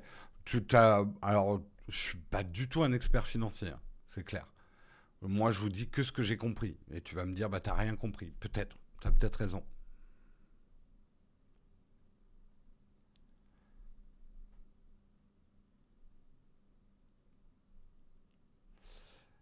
Le risque en bourse n'est pas plus important que l'immobilier. Il y a des indices boursiers. Ah, là, j'ai fait simple, Pierre Neve. Des produits en bourse, il y en a des tonnes et des très différents. Et tu peux choisir effectivement des produits boursiers qui ont quasiment autant de sécurité que l'immobilier. Puis après, tu peux même prendre des OPCVM, etc. Mais tu peux prendre aussi des produits boursiers avec plus de risques. Pour en revenir à l'article de départ, c'est un article creux, il n'y a aucune source ou donnée. C'est intéressant.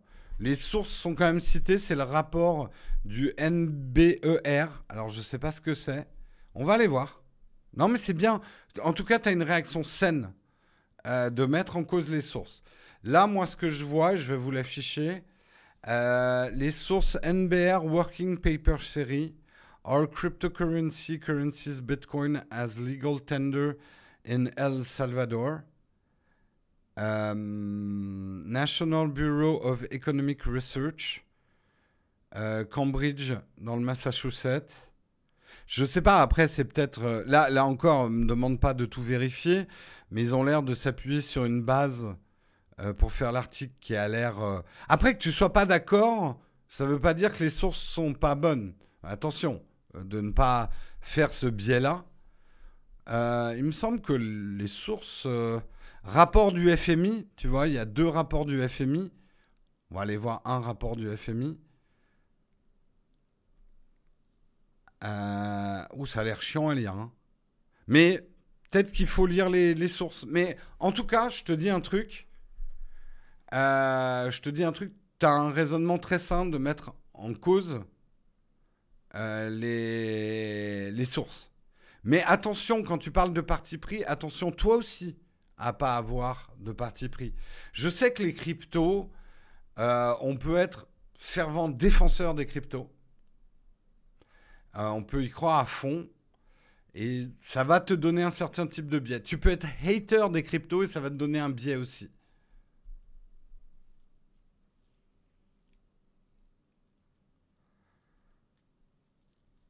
Ouais, mais Zenato, alors la phrase que dit souvent Guillaume, je ne suis pas d'accord avec Guillaume. Guillaume dit souvent les gens qui défendent les cryptos sont des gens qui ont des intérêts en crypto. Bah, j'ajouterai une phrase. Les gens qui critiquent les cryptos, c'est des gens qui ont peur d'y aller ou qui n'ont pas osé, qui sont jaloux aussi. Tu vois, je peux faire une phrase provoque aussi. Je suis plutôt, moi, nuancé. Voilà. Il faut nuancer, il faut éviter de tomber dans des biais extrêmes. Je ne suis pas quelqu'un qui pense que la spéculation, c'est un gros mot, pour peu qu'il y ait une forme de morale dans la spéculation. Alors là, on pourrait partir dans de la philo. Peut-on spéculer tout en étant moral? C'est un débat hyper intéressant, mine de rien. Moi, je pars du principe. Je vais vous expliquer mon principe et après, on va s'arrêter là pour faire un tout petit fac. Mon principe, il est simple. Je ne vois pas pourquoi il n'y aurait que les riches qui pourraient faire de l'argent avec l'argent. Je ne vois pas pourquoi la bourse, les cryptos seraient réservés aux gens ultra riches. Pour moi, il y a une forme de démocratisation de l'accès à la bourse, aux cryptos, à travers Internet, et je compte bien en profiter. Je ne vois pas pourquoi ça serait un terrain de chasse réservé aux gens qui ont soit les connaissances, et qui gardent bien leur cercle fermé, soit beaucoup d'argent. Je ne suis pas quelqu'un qui a énormément d'argent. J'ai fait des placements financiers parfois ridicules en achetant des actions, voilà, une action. Parce que pour moi, c'est presque un geste démocratique de ne pas laisser la bourse comme terrain de chasse à des gens qui ont déjà trop d'argent. Voilà. Mais c'est mon raisonnement. Vous avez le droit. Je trouve que c'est dommage de dire C'est un milieu pourri, le milieu de la spéculation, donc je veux même pas le regarder. Vaut mieux s'y intéresser avant qu'il te rachète, en fait, ce milieu-là. Parce que justement, il est pourri jusqu'à la moelle. En tout cas, une partie est pourrie jusqu'à la moelle. Et j'en suis tout à fait conscient.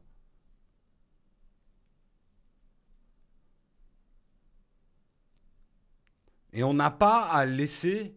Enfin, je veux dire, là, les gens vont me traiter de communiste, je ne suis pas du tout, mais on n'a pas à laisser les richesses aux riches. On n'a pas à laisser le 1% au 1% manger des riches.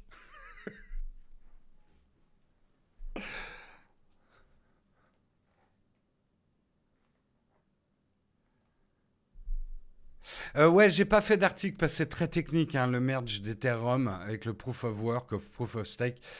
Mais franchement, je vous incite, si vous êtes passionné de crypto, parce que les technologies sont super intéressantes, lancez votre podcast, lancez votre matinale, mettez vous-même en concurrence avec nous, aucun problème. Moi, je suis pas assez pointu et ce type d'article concerne quand même pour l'instant trop petit nombre de gens en fait. La bourse pour tous, exactement.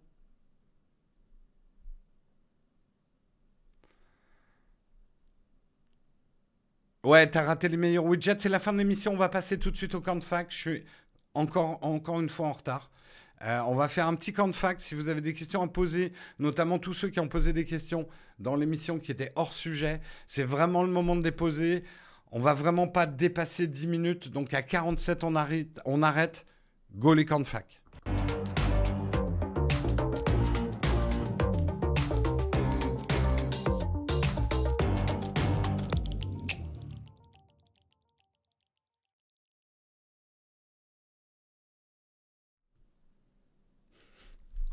Nowtech News sans culotte, manger des riches. J'avoue que j'aime beaucoup ce slogan manger des riches. Je le prends au second degré. Alors les gens qui overreact. Oui, c'est gauchos qui veulent manger des riches. Je ne suis pas à manger. Et cet argent, je le mérite par mon travail. Manger des riches, ça me fait rire en fait, comme slogan. Est-il possible de revoir le début de l'émission d'aujourd'hui? Le replay sera disponible à partir de 21h gratuitement sur notre chaîne YouTube Replay. Et si tu es contributeur, tu peux le regarder tout de suite à la fin de l'émission sur Twitch ou sur notre Discord dans le canal des contributeurs. Possible de jouer sur PC et stream grâce à un Mac sans Elgato. Va voir ma vidéo, casse-quoi. On a fait une vidéo sur la chaîne Nowtech. Comment jouer avec un Mac en 2022. On donne toutes les solutions. Jérôme, sais-tu que maintenant, dans le top 5 des mugs les plus longs, ils sont tous à plus de 2 heures. Merci de ne pas passer à plus de 2h10. Challenge accepted. J'y arriverai, Samuel. Je voulais savoir pourquoi il n'y a plus les rediffs sur Twitch. C'est simplement qu'on voulait donner quand même un petit avantage supplémentaire à nos contributeurs qui font l'effort de contribuer, d'avoir les rediffs instantanés. Néanmoins, je le redis, nos rediffs restent gratuites. Simplement, vous les avez à 21h. Je peux pas... Certains vont trouver ça horrible, salaud, vous pensez qu'à l'argent. Je vais vous dire un truc, et sans m'apitoyer sur mon sort, on va pas faire Cosette. On ne pense pas qu'à l'argent, nous pensons, par contre, nous sommes obsédés par un truc, c'est notre survie. Nous voulons continuer à exister, nous voulons continuer à créer de l'emploi autour de notre activité, maintenir et ne pas virer les gens. Si vous traduisez ça par Nowtech ne pense qu'à l'argent, c'est votre opinion et vous avez le droit de l'avoir. Moi, j'ai un esprit entrepreneurial qui fait que mon kiff, c'est de créer de l'emploi et de maintenir ces emplois et de payer les gens qui travaillent autour de notre activité. Je n'ai pas créé une chaîne YouTube où je suis tout seul, où j'engrange. Chaque fois qu'on a un tout petit peu d'excédent, on embauche, aux grandes dames de notre expert comptable. Voilà. Donc ça, c'est notre projet. Vous y souscrivez pas, vous le soutenez pas. Vous pouvez trouver ça injuste que notre replay soit plus gratuit. Nous, c'est une manière, effectivement, d'augmenter les subs. On va pas se mentir, hein. Manger des contributeurs. Attendez, ça va un peu vite dans le chat. Bah, laissez la place aux questions. Ton avis sur la Ultra? Oui, encore moins. Bah, je l'ai pas encore, la Ultra. De- on a fait des vidéos rumeurs, on a fait des vidéos qui notent, on donne notre opinion. Attendez quand même qu'on ait les produits. Je sais que la mode maintenant sur YouTube, c'est de faire des vidéos sans même avoir les produits. Je suis désolé, je peux pas, quoi. J'ai beaucoup de mal quand même. On en fait aussi hein, des vidéos où on n'a pas le produit pour être les plus rapides et tout, mais parce que c'est ce que vous demandez, qu'on ait des avis sur tout avant même de tester les produits, mais c'est quand même un peu dommage, quoi.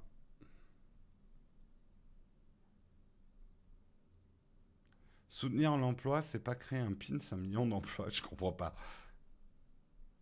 Oui, on a commandé l'Ultra. Acheter, c'est pas la même chose. On la gardera, à mon avis, pas, parce qu'on n'est pas aventurier. À moins que je la kiffe vraiment à mon poignet, mais j'ai de forts doutes. Mais nous l'avons achetée pour la tester. Ça ne veut pas dire qu'on va la garder.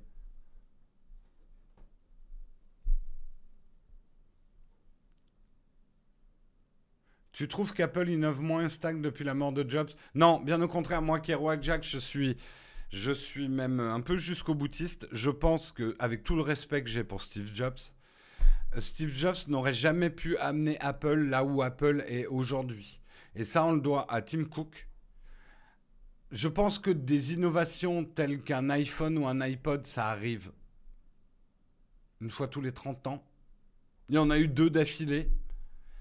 Parce que les besoins humains ne se révolutionnent pas tous les ans. Mais Tim Cook a donné une dimension internationale. Regardez la taille d'Apple à la mort de Steve Jobs et la taille d'Apple aujourd'hui. Donc, strictement en termes de taille d'entreprise et de puissance d'entreprise, Tim Cook.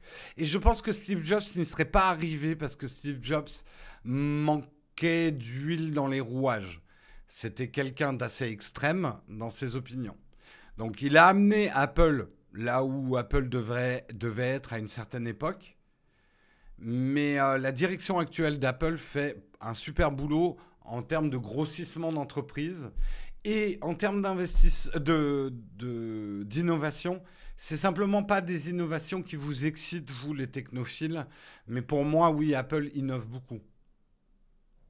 Dans les moyens de paiement, dans les stores, dans changer tous les processeurs. Donc pour moi, ça c'est de l'innovation.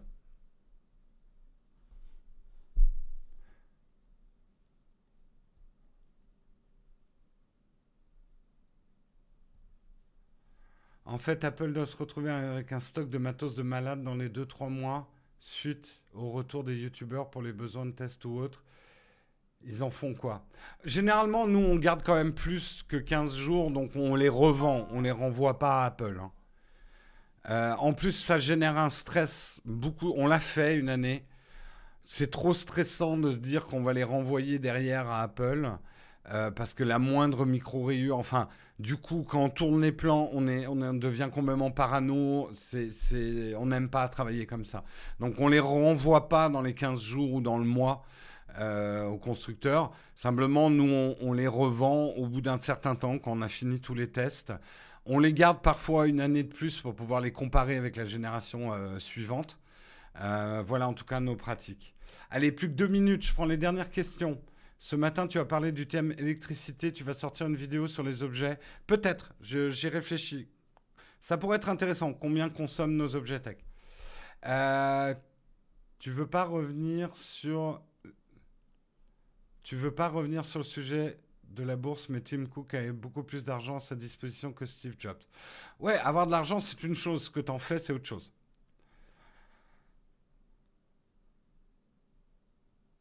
Le parc presse, nous, on n'a pas accès au parc presse de Apple, hein. Apple nous envoie jamais un produit, hein. Nous, Apple nous a jamais envoyé un produit. Vraiment, il y a très très peu de gens qui ont accès au parc presse d'Apple. Dans les youtubeurs, il y a JB, Jojol, je crois. En fait, beaucoup de choses se passent par JB parce que c'est lui qui a le contact Apple. Je crois que Brandon y a accès. Je crois aussi que Monsieur Greux a eu certains produits Apple. Mais en tout cas, dans les YouTubeurs, dans nos amis collègues, il n'y a que eux qui ont accès aux trucs de presse.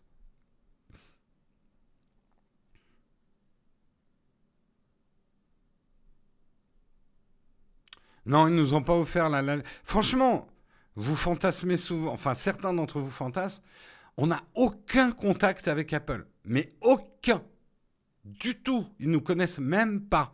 Quand je vais dans un Apple Store, je suis un peu reconnu par certains vendeurs parfois, mais la direction marketing d'Apple France n'ont jamais vu nos vidéos, n'ont jamais entendu parler de nous, ne nous ont jamais contactés. J'avais essayé une fois il y a 7 ans de contacter les RP d'Apple, j'ai jamais eu de réponse. Et ils trient vraiment, ça là pour le coup, Léo Techmaker a raison dans sa vidéo, Apple fait vraiment un tri dans la presse et dans les influenceurs. Ils ont, ils ont leur cheptel, leur sérail de gens avec qui ils aiment travailler. Voilà. Allez, il est 9h47, désolé, j'ai pas pu répondre à toutes les questions. Ah oui, l'iPhone 14, on l'a payé. L'iPhone 14 Pro, on l'a payé. On paye tout, nous. On les revend après, mais on les paye, tous nos produits. On n'a pas de réduc, rien, hein. Là, vous vous faites... D'autres constructeurs nous envoient les produits, mais Apple, jamais. Jamais, jamais. Avant de terminer, j'aimerais quand même remercier les derniers contributeurs. What's No, merci. Cohut XX, merci Cristobal, merci Ninitozor, merci Cyril. Et là, j'ai fait le tour. Merci aux derniers contributeurs. Vous avez été formidables ce matin. Moi, je vous retrouve demain matin. C'est moi qui fais le mug demain matin. Je vous souhaite un excellent jeudi. On va bien évidemment faire un raid. Qui y a en ligne? Qui y a en ligne, chez qui on pourrait faire un raid? Eh bien, tiens, ça fait longtemps qu'on n'a pas fait... attendez, peut-être changer un peu. Non. Allez, un petit raid chez Pépipin. Les jolis dessins de Pépipin. On l'arrête souvent, mais on aime beaucoup son travail. Moi, je vous retrouve demain. Passez une très très bonne journée. Ciao tout le monde.